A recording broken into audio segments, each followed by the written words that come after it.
Dios les bendiga esta mañana de jueves. Es un gozo poder estar con ustedes en esta oportunidad y poder compartir el Evangelio que está en toda la Biblia. Desde Guatemala les saludamos y les bendecimos en este momento.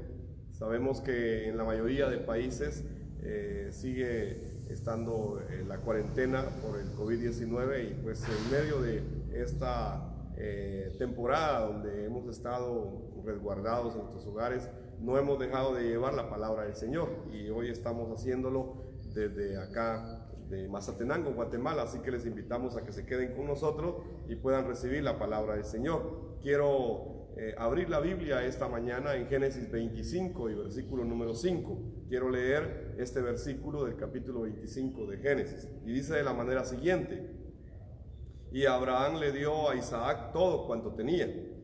Eso es todo lo que dice ese versículo. Y Abraham le dio a Isaac todo cuanto tenía. Así que vamos a orar. Padre, te damos gracias.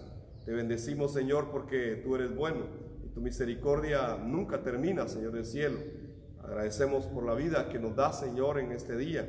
Gracias porque nos permites estar, Señor, de pie y poder compartir el Evangelio, Señor, que tú nos has dejado en toda tu palabra. Te pedimos que nos des la gracia, la sabiduría, el entendimiento, Señor, la revelación que cada uno de nosotros necesitamos cada día, Señor, para que, guiados por tu Santo Espíritu, podamos encontrarnos con el Evangelio, Señor, para nuestra vida. Bendecimos este tiempo y te pedimos que nos bendigas, Señor, a través de ese Evangelio que tú dejaste para el ser humano, en el nombre poderoso de Jesús el Cristo. Gracias, Padre. Amén y amén. Quiero empezar hablando entonces de este capítulo 25 de Génesis. En realidad el Evangelio lo podemos encontrar en toda la Biblia. No es que esté limitado a determinados materiales, sino que el Evangelio está en toda la Escritura y el Evangelio es eterno. Así que no lo podemos reducir a determinadas lecciones o a determinados materiales que usemos, sino que tenemos que ir más adelante siempre y entender que el Evangelio es lo más grande que Dios nos ha dejado. La muerte de Abraham en este capítulo nos muestra algo muy grande, que todos los seres humanos al final somos finitos. Todos tenemos que partir de esta vida un día. Sin embargo, aunque los seres humanos somos finitos, el pacto de Dios se cumple, porque el pacto de Dios es eterno y entonces permanece y Dios no se va a detener. Abraham, en realidad, en el capítulo 25 para atrás, es el hombre más importante para el plan de Dios en ese momento, según la Escritura. Si ustedes se dan cuenta, Dios ha venido trabajando en la vida de Abraham y le ha dado su promesa y le ha dado la revelación del Evangelio. Es que Abraham era quien había recibido la revelación del Evangelio de manera directa de Dios. Gálatas 3, versículo 8 dice, y la Escritura, al prever que Dios habría de justificar por la fe a los no judíos, dio de antemano la buena nueva a Abraham, cuando dijo: en ti serán benditas todas las naciones de la tierra. Este era el Evangelio. Cuando Dios habla con Abraham, le dice que en él serán benditas todas las naciones de la tierra. Sin embargo, vemos que Abraham muere en este capítulo 25. Y entonces, ¿será que porque el hombre muere, el plan de Dios se tiene que detener? ¿Será que porque el hombre más importante a quien le habían revelado el Evangelio tiene que morir, entonces el plan de Dios iba a quedar truncado? ¿Será que eso es así?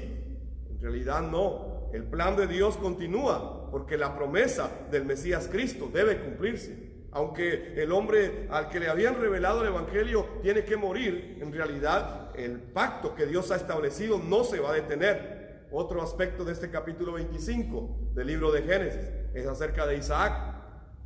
Isaac es el hijo de la promesa. Su nombre significa risa, alegría o gozo. En realidad Dios le ha dado una promesa a Abraham y esa promesa del hijo se cumple en Isaac. Es por ello que a Abraham le dio todo cuando tenía a Isaac, como lo leímos en el versículo 5. Abraham le dio todo cuanto tenía a Isaac, y esto todo incluía la verdad de la llegada de un Mesías Cristo, en quien serían benditas todas las familias de la tierra.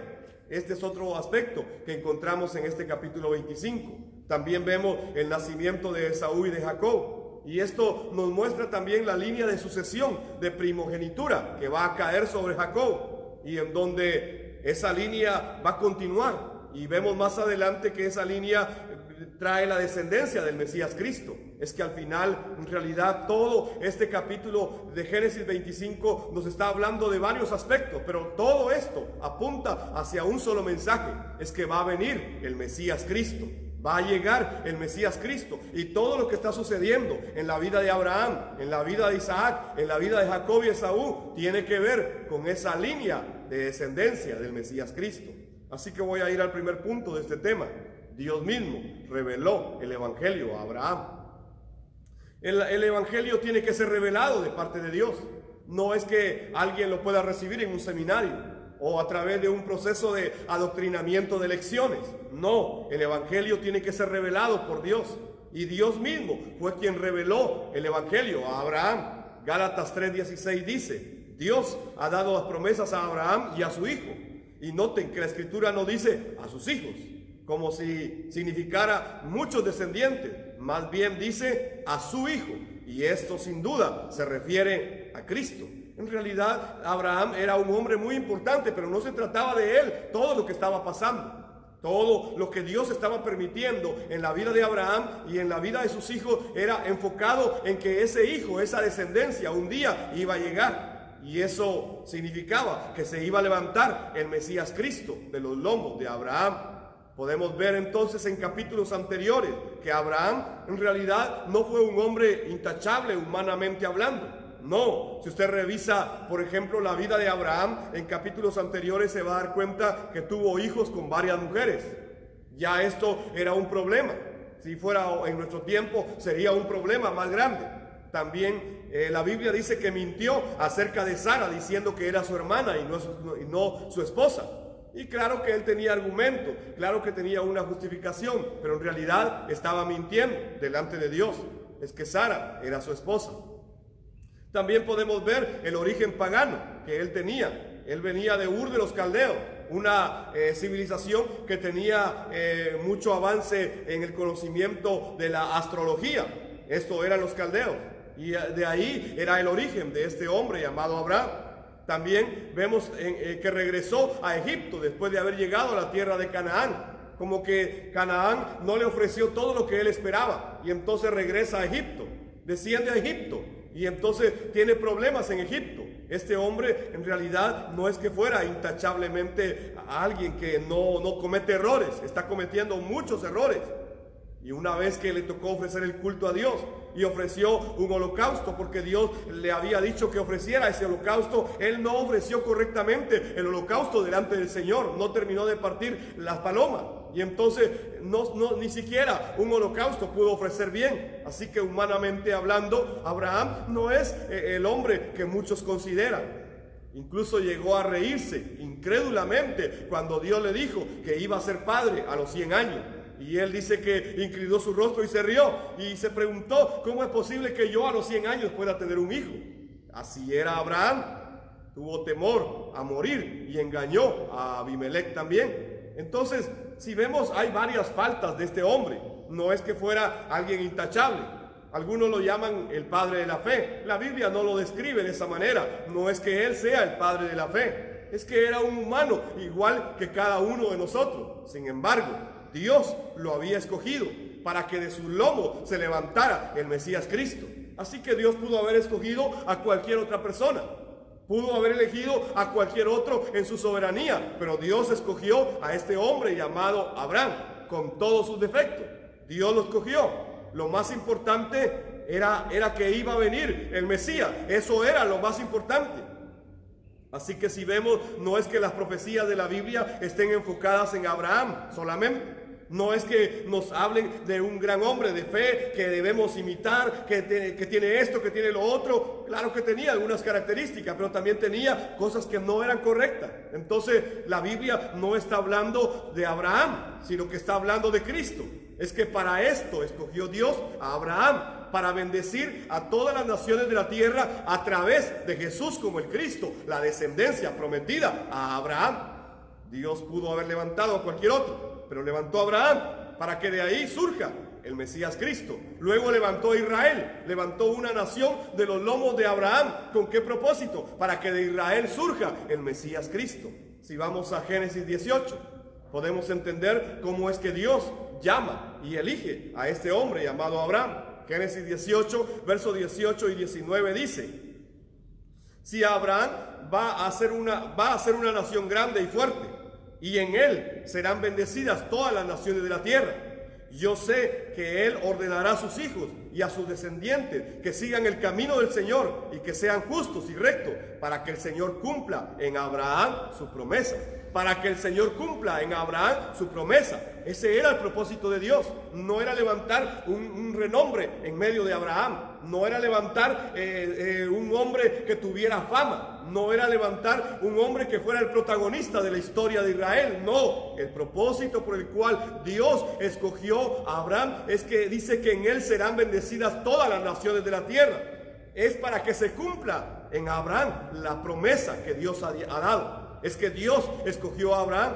Dios levantó a Israel también. Y Dios preparó todo para que se cumpliera la promesa de Génesis 3:15. Es que va a venir la simiente de la mujer. El Mesías va a venir. De él se trata la historia de Israel. No se trata de Abraham y la vida del patriarca Abraham y la vida de sus hijos. Y toda la historia acerca de Israel es acerca de este Mesías Cristo que va a venir. Esta era la fe que Abraham tenía. No era otra fe. Muchos hablan de la fe, pero en realidad la fe de Abraham era que tenía que esperar, que tenía que preparar la llegada del Mesías Cristo. La fe entonces en la revelación del Mesías que vendría es la fe que tiene Abraham. Esta es la fe que Dios le dio a Abraham desde un principio. En Romanos capítulo 4, versículo número 13 dice: porque la promesa a Abraham o a su descendencia de que él sería heredero del mundo no fue hecha por medio de la ley, sino por medio de la justicia, de la fe. Aquí viene ya la justicia de la fe. ¿Pero cuál fe? ¿De qué fe está hablando acá? Está hablando de la fe en esperar a ese Mesías que va a venir, en preparar la venida de ese Mesías que va a venir. Esa era la fe de Abraham. Entonces Abraham solo tenía que creer y obedecer el pacto que le había dado Dios. Y entonces todo lo que Dios había prometido se va a cumplir. Así de sencillo. Es como echar agua en un vaso. Va a llegar un momento en que va a rebalsar. Es igual las promesas que Dios le ha dado a este hombre. Solo tiene que obedecer el pacto. Solo tiene que creer el pacto. Solo tiene que caminar en el pacto. Solo tiene que preparar la venida de ese Mesías en Canaán. Y entonces todas las promesas que le han dado se van a cumplir. Génesis capítulo número 12. Versículos 2 y 3 dice: yo haré de ti una gran nación. Si vemos acá, Dios le está dando promesas a este hombre. Te bendeciré y engrandeceré tu nombre y serás bendición. Bendeciré a los que te bendigan y maldeciré a los que te maldigan. Y en ti serán benditas todas las familias de la tierra. Esta última parte es lo más importante. En ti serán benditas todas las familias de la tierra. Todas estas bendiciones Dios se las dio a Abraham. Dios le dio todas estas bendiciones. Y es que Abraham solo tenía que creer y obedecer el pacto que Dios le había dado. ¿Y cuál era el pacto? Era la fe de creer que va a venir un Mesías en Canaán. Y entonces hay que ir a Canaán y preparar la llegada de ese Mesías. Esta era la fe que tenía Abraham. Entonces, al creer el pacto recibido, cuando Abraham cree el pacto que le han dado, Abraham llega a un punto donde obedece hasta lo último a Dios.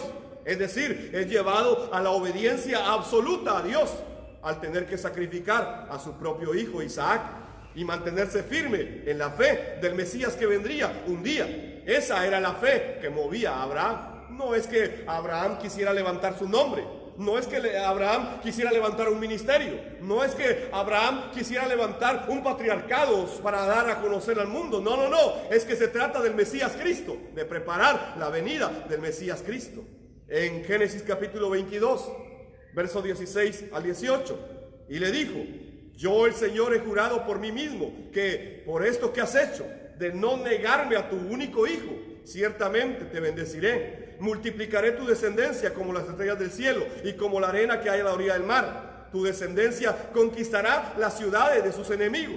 Y en tu simiente serán bendecidas todas las naciones de la tierra, por cuanto atendiste a mi voz. Entonces Dios confirma que todas las promesas le van a venir porque Él ha obedecido el pacto, porque Él ha creído y ha obedecido el pacto. De igual manera Dios nos ha dado el Evangelio a nosotros y solo nos lo ha dado para dos cosas: para que lo creamos y lo obedezcamos. Para eso nos ha dado el Evangelio, para eso nos ha dado el pacto. Entonces sí podemos ver, en la vida de Abraham se están cumpliendo todas estas promesas. ¿Pero por qué? Porque se aferró al pacto.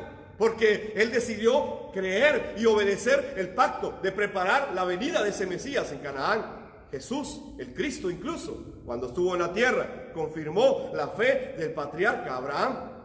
Es así de grande esto, que cuando Cristo mismo vino, él vino a confirmar cuál era la fe de Abraham. No, Abraham no creía en otra cosa. Él tenía una fe clara, era acerca de preparar la venida del Mesías. Juan 8:56 dice: Abraham, el padre de ustedes, se alegró al saber que vería mi día. Se alegró al saber que vería mi día y lo vio y se alegró. O sea, a Abraham le fue revelado el día del Señor y se gozó al ver ese cumplimiento. Él anhelaba ver el día del Señor, ver la llegada del Mesías a Canaán. Y dice que le fue revelado, le fue dado eso y entonces se gozó bastante. No solamente Jesús confirmó la fe de Abraham, sino que el mismo apóstol Pablo también habló acerca de esta fe en Gálatas 3, 8 y 9. Dice: es más, las Escrituras previeron este tiempo en el que Dios declararía justos a los gentiles por causa de su fe. Dios anunció esa buena noticia a Abraham hace tiempo, cuando le dijo: todas las naciones serán bendecidas por medio de ti. Así que todos los que ponen su fe en Cristo participan de la misma bendición que recibió Abraham por causa de su fe. ¿Y cuál es esa bendición? Es la bendición de participar en la evangelización mundial. Es la bendición de preparar el retorno del Mesías para nosotros. Abraham lo preparó para que llegara a Canaán, pero él ya vino y fue levantado. Ahora nosotros que tenemos la fe en Cristo, que hemos puesto nuestra fe en Cristo, participamos de la misma bendición de Abraham. Así que hoy podemos preparar la venida de Cristo en nuestros días también. Qué grande bendición es esta, preparar la venida de Cristo. De verdad, este es el gozo más grande. Es como que si te hubiesen invitado a preparar una ceremonia grandísima, la más grande del mundo, pero es mucho más grande todavía, porque es el Rey de Reyes y Señor de Señores el que va a venir, y a ti te han elegido para preparar su venida. Esto es la evangelización mundial, y esta es la fe en Cristo. Por eso dice acá que todos los que ponen su fe en Cristo participamos de la misma bendición que recibió Abraham por causa de su fe. ¿Y cuál era la fe? Ya la explicamos. Era preparar la venida de ese Mesías Cristo. Así que, terminando este primer punto, Abraham esperaba la venida del Mesías y le fue revelado y se llenó de gozo. Ese era el fundamento de su fe, y en esa fe serían bendecidas todas las familias de la tierra. Porque la venida de Cristo es la conclusión de la fe para la evangelización mundial. Si Cristo viene hoy, se resuelve todo. En realidad se resuelve todo. ¿O habrá algo más grande? Si Cristo viene hoy, se resuelve todo. Incluso aquello que te atemoriza tanto como la pandemia, se resuelve todo. Incluso tus deudas se resuelven. Incluso se resuelve cualquier enfermedad. Si Cristo viene hoy, se resuelve todo. Así que debemos preparar la venida de Cristo para que se resuelva todo. Y esto solo es posible con el Evangelio. Entonces voy a la segunda parte del tema. En este capítulo 25 de Génesis, el problema espiritual se ve reflejado en las generaciones de Abraham. Es que el problema espiritual es muy grave y muchos no lo entienden. Muchos no entienden profundamente el problema espiritual, aunque hablan de él. Aunque puedan dar una lección acerca del problema espiritual y puedan leer textos y explicar los textos, en realidad no lo terminan de entender profundamente. ¿Por qué? Porque les está faltando la revelación en relación al problema espiritual. Es que no entender el problema espiritual no nos hace entender profundamente la solución a ese problema espiritual. Génesis capítulo número 25 y verso 11 dice que después de la muerte de Abraham, Dios bendijo a su hijo Isaac. Y este se quedó a vivir junto al pozo, el que vive y me ve. Así se llamaba este pozo. ¿Qué significa? Es que este Isaac se ha encontrado ahora con la fuente. Se ha encontrado con el viviente que me ve. Se ha encontrado con Cristo mismo. Isaac ahora ha sido bendecido y entonces se quedó a vivir junto a este pozo llamado el viviente que me ve, el que vive y me ve, el que me conoce, el que me da vida, el que mira todo. Este Isaac entonces continúa en la fe de su padre, Abraham. A pesar de que recibió la bendición de Dios, a pesar de que Abraham le había dado todo lo que tenía, vemos en Isaac, en la familia de Isaac, que se enfrentan situaciones difíciles. Y esto solamente refleja una cosa: el problema espiritual se encuentra en el ser humano. Y mientras esté en esta carne, el problema espiritual siempre va a llegar a tocar la puerta de su vida. Por eso es que siempre decimos que necesitamos el Evangelio entrando a nuestra vida todos los días. Porque si el Evangelio no entra a nuestra vida todos los días, entonces podemos fracasar. Corremos el riesgo de fracasar, incluso teniendo la revelación del Evangelio. Algunos piensan que no es así, pero la Biblia lo enseña. Es así. Judas fracasó con el Evangelio. Demas se apartó del Evangelio y siguió el mundo. Himeneo y Alejandro, Fileto, todos ellos se apartaron. Adán y Eva estaban con Dios y cayeron. Entonces, ¿quién me puede asegurar, según la Biblia, que no es así? Es que podemos fracasar incluso habiendo recibido la revelación del Evangelio. Hebreos también dice que dura cosa es caer en manos del Dios vivo. Y aquellos que una vez gustaron el don celestial, que conocieron la verdad, que conocieron la vida, que conocieron las bendiciones del siglo venidero, pero cayeron, dice. Es decir, la Biblia lo confirma. Entonces podemos encontrarnos con esta familia en Génesis 25. Y podemos empezar viendo el versículo 25-21 de Génesis. Y dice de esta manera, que Isaac rogó al Señor por Rebeca, su mujer, porque era estéril. Y el Señor escuchó sus ruegos y ella concibió. ¿De qué está hablando este versículo? Está hablando del problema de la maldición en el matrimonio. La esterilidad en el pueblo de Israel era considerada una maldición puesta por Dios. Y cuando se habla de la esterilidad, dice que Dios la podía quitar. Solo Dios la puede quitar. Así que Isaac entiende esto. Es que el problema de la maldición en el matrimonio y en la familia, solo Dios puede resolver el problema de esa maldición. Aquí nos está hablando de que hay maldición, de que esta familia que está empezando ahora tiene la maldición de la esterilidad. Pero Isaac recurre a Dios. Isaac reconoce que solamente Dios puede resolver el problema de la maldición. Es que el ser humano quedó en estado de maldición y se vuelve estéril. No puede hacer nada. Y entonces, separado de Dios, no tiene otra alternativa que vivir bajo maldición. Entonces solo Dios puede resolver esa maldición. Solo Dios puede reconciliar al hombre con Dios. El problema del dolor por los hijos, desde el vientre de su madre, y el conflicto en la familia, aquí lo podemos ver también. No solo en Génesis 3.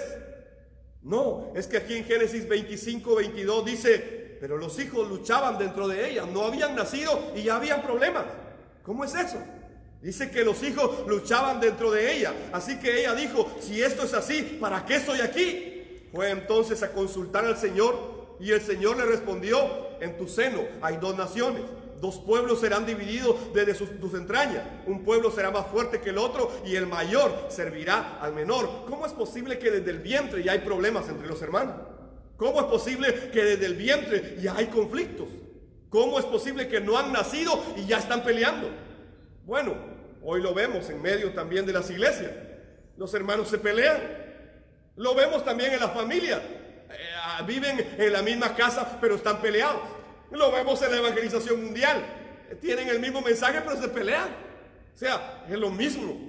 ¿Y por qué? ¿Por qué? Porque el problema del dolor por los hijos desde el vientre de la madre produce ese conflicto.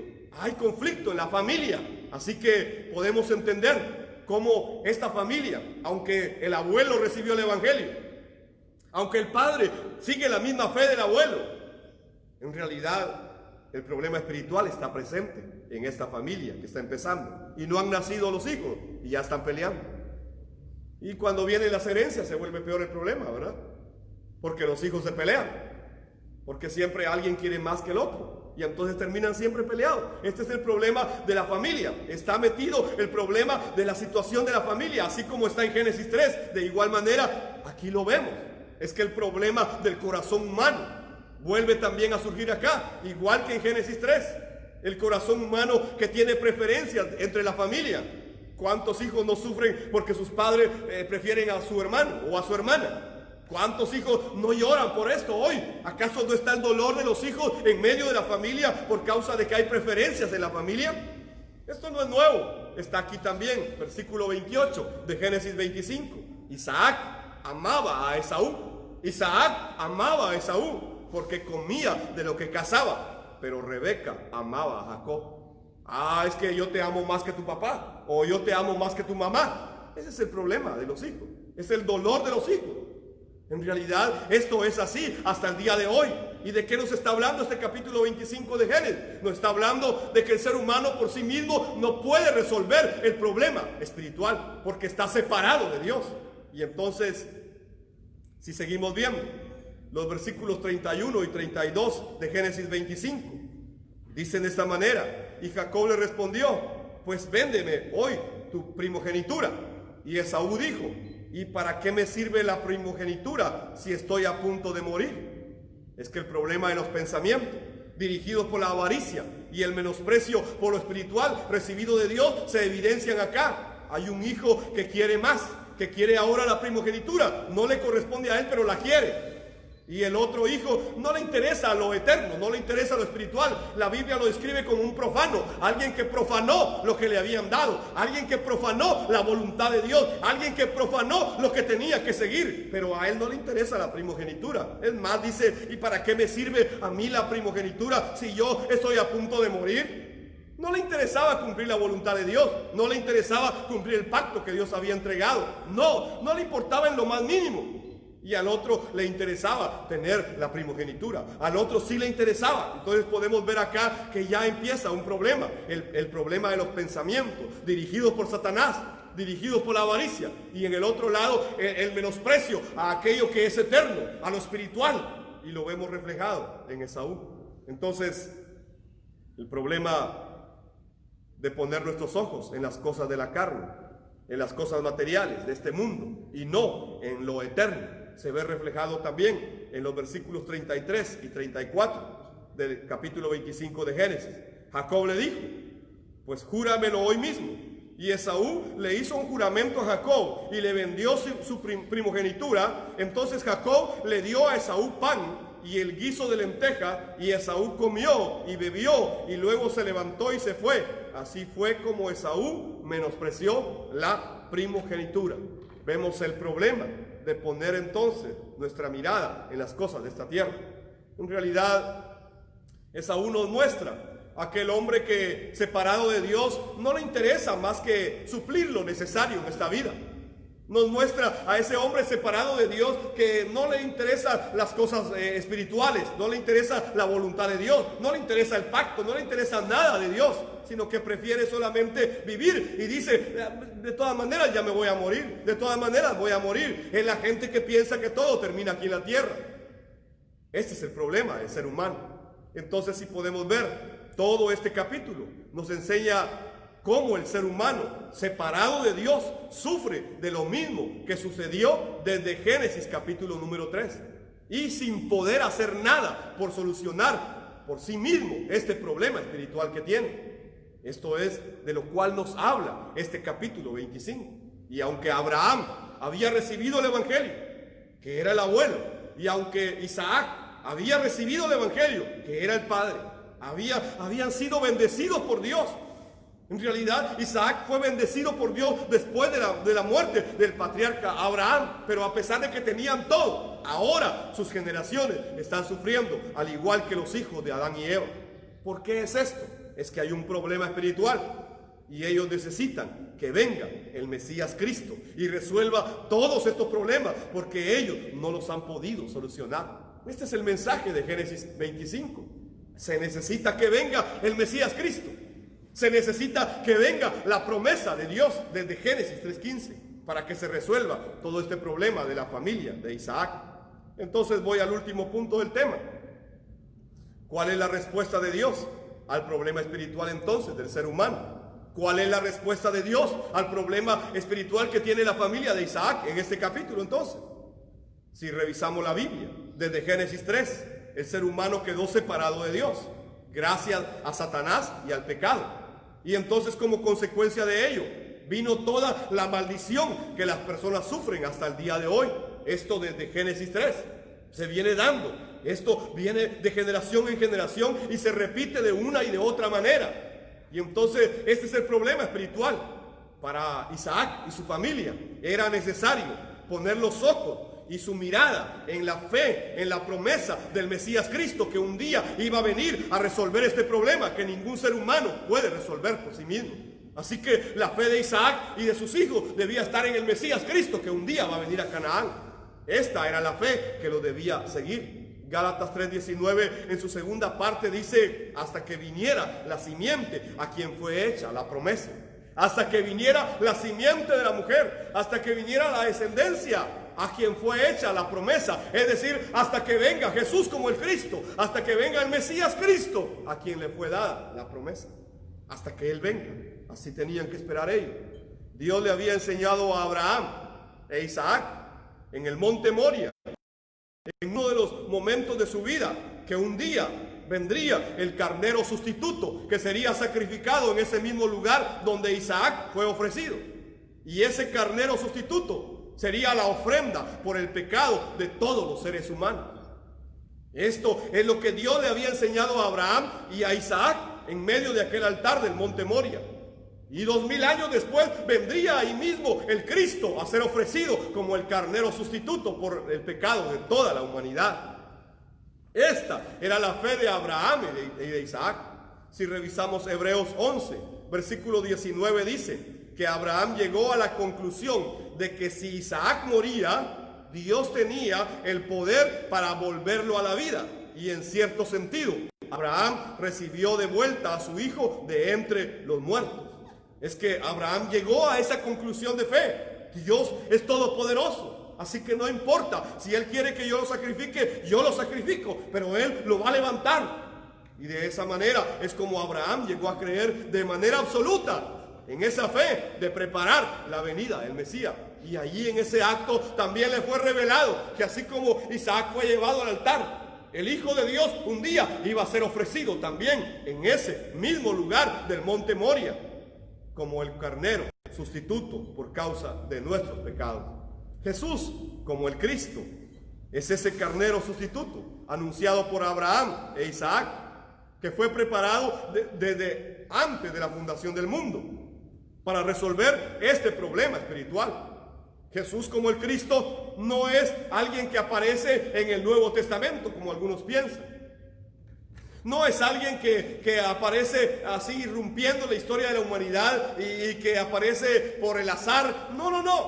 No es otro ungido que aparece en la historia de Israel por medio de Cristo. O sea, si Cristo no está, no hay esperanza y no hay fe para estar con Dios. Porque Dios lo levantó a Cristo de los muertos y le dio la gloria del Hijo de Dios. Entonces hay un solo problema. Se apagó la luz. Sí, se fue, se desconectó. Sí, ahí está, ahí sigue grabando.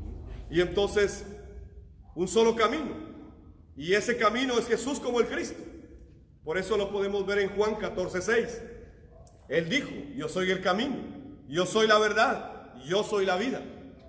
Este es el mensaje que Pablo y Bernabé anunciaban en Hechos, capítulo 13, versículo 32 al 33, cuando dicen: nosotros también les anunciamos a ustedes las buenas noticias de la promesa que Dios hizo a nuestros padres.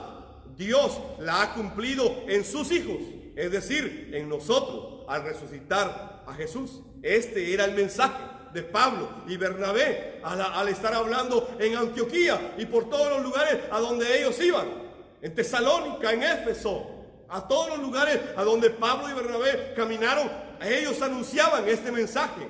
Nosotros también les anunciamos a ustedes las buenas noticias de la promesa que Dios hizo a nuestros padres. Y esa promesa Dios ya la cumplió a través de Jesús, el Cristo. De este mensaje trata toda la Biblia, porque esta es la buena noticia. Este es el evangelión griego. Esta es la buena noticia. Es acerca de la obra de Jesús como el Cristo. Juan 20:31 lo confirma, cuando dice que todo lo que quedó escrito para que creamos que Jesús es el Cristo y al creer en su nombre tengamos vida en ese nombre. También podemos ver Juan 5, 39, 40. Jesús dice: ustedes escudriñan las escrituras porque les parece que en ellas hay vida eterna, pero todas las escrituras dan testimonio acerca de mí, pero ustedes no quieren venir a mí. Entonces, ese es el mensaje de toda la Biblia. Hemos empezado en Génesis y estamos terminando ahora en el Nuevo Testamento. ¿Y por qué? Porque este es el mensaje que está en toda la Biblia. No es que Pablo predicó un mensaje distinto, o Pedro, o Bernabé, o Silas, o Apolo, o Jesús mismo, no, o los profetas. No, es que es el mensaje de toda la Biblia. Es el evangelio que está en toda la Biblia. Porque esta es la fe de la cual nos habla Génesis, y la fe de Isaac, y la fe de Abraham, a quien se le había revelado Cristo mismo. Si podemos ver en la vida de Isaac, esta fue una revelación también. Y en Génesis 26, versos 2 al 4, leemos el momento en que el Señor se le apareció a Isaac, el hijo de Abraham, y le dijo: no desciendas a Egipto, sino haz lo que yo te digo. Haz lo que yo te digo. Vive aquí como extranjero en esta tierra, y yo estaré contigo y te bendeciré. Yo con estas palabras confirmo que te daré todas estas tierras a ti y a tu descendencia, tal como le prometí solemnemente a Abraham tu padre. Haré que tus descendientes sean tan numerosos como las estrellas de los cielos, y les daré todas estas tierras. Y mediante tu descendencia, o sea, lo mismo que le dijo a Abraham, se lo repite a Isaac. Y mediante tu descendencia, todas las naciones de la tierra serán bendecidas. En realidad, mis amados hermanos y amigos, el mundo no necesita otro mensaje para creer. El mundo no necesita que le demos otro mensaje. La iglesia no necesita otro mensaje. No es que tengamos que motivar a la gente.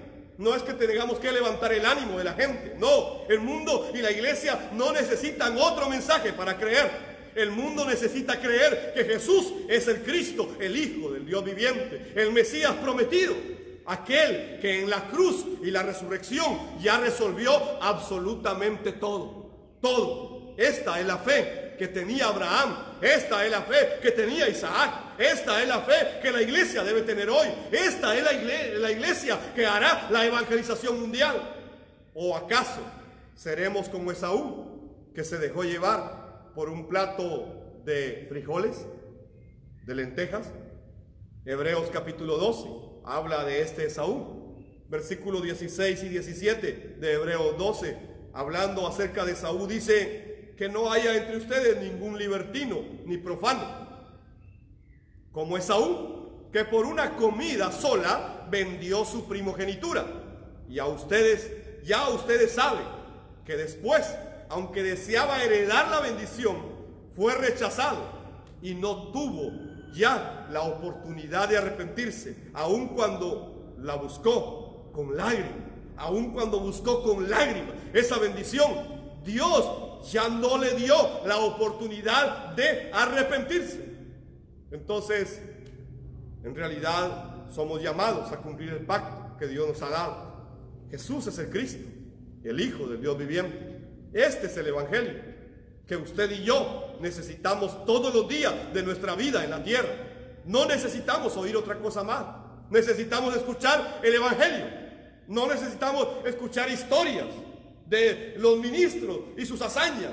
No, necesitamos escuchar el evangelio. No necesitamos algo que nos motive. No, lo que necesitamos es el evangelio entrando a nuestras vidas. Que pueda entrar este evangelio hasta tus huesos, y en realidad todo será sanado.